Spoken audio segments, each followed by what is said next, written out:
Bonjour. Les 5 derniers jours, j'étais malade, ça paraît encore dans ma voix, mais c'est correct parce que là, je vais faire une vidéo que j'enregistre d'avance. Pourquoi tu klaxonnes? Bref, cette vidéo va parler de top 5. Je vais faire comme mon top 10 des top 5. Hein? De quoi ça parle? Ça parle de plein d'affaires variées. Par exemple, top 5, manger en voyage. Numéro 5, le bourrec aux pommes. Numéro 4, la soupe aux tripes. Numéro 3, un gros kit de viande hongrois. Numéro 2, le sandwich danois qui a coûté 20$. Et numéro 1, le hamburger en bourgeois. Je veux dire, je pense que j'en ai parlé souvent, mais c'était un des top trucs à manger. Top 5, des trucs pour attirer plus de monde dans ton auberge de jeunesse. Numéro 5, une table de billard. Numéro 4, des jeux de société. Numéro 3, le petit déjeuner gratuit. C'est hot, ça.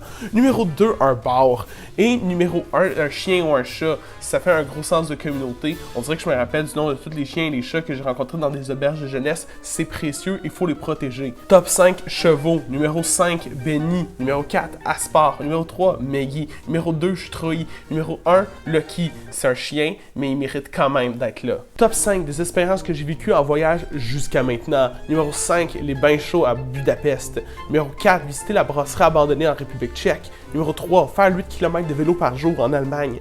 Numéro 2, travailler avec des chevaux en Allemagne.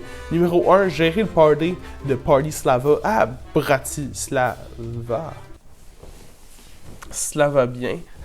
Top 5 des villes négligées. Numéro 5, Ohrid. Numéro 4, Hambourg. Numéro 3, Bratislava. Numéro 2, Kotar. Numéro 1, Sarajevo. Honnêtement, s'il y a une affaire que je regrette le plus d'avoir pas passé assez de temps là-bas, c'est Sarajevo. J'aurais dû passer plus de temps là-bas, mais j'avais pas beaucoup de temps. En tout cas, c'est pas grave. Top 5 des films de 2019. Numéro 5, Booksmart. Numéro 4, Marriage Story. Numéro 3, Little Women. Numéro 2, Knives Out. Et numéro 1, Parasite. Honnêtement, je pense que c'est la première année que je suis 100% d'accord avec les Oscars sur qu'est-ce qu'on choisit. Top 5 des petits plaisirs de voyage. Numéro 5, se faire approcher par un chien errant qui te laisse le flatter.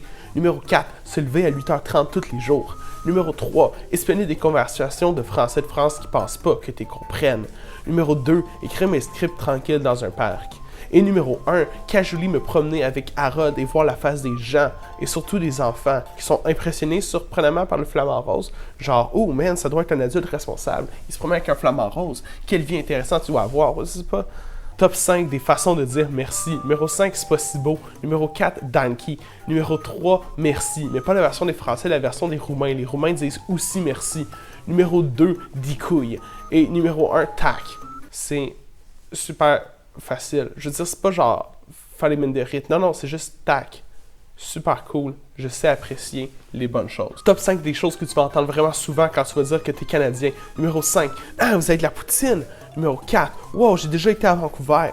Numéro 3, hey, est-ce que tu parles français? Numéro 2, ah, j'ai un cousin qui étudie à Toronto. Et numéro 1, yo, il fait froid là-bas, hein? Oui, il fait froid. Et j'ai souvent un backup de photos de neige. Parce que quand je parle à des gens au Canada, ils m'envoient des photos de la neige. Juste parce que je dis, oh, il fait un peu froid ici. Ils me disent, ouais, mais check, bam, photo de neige.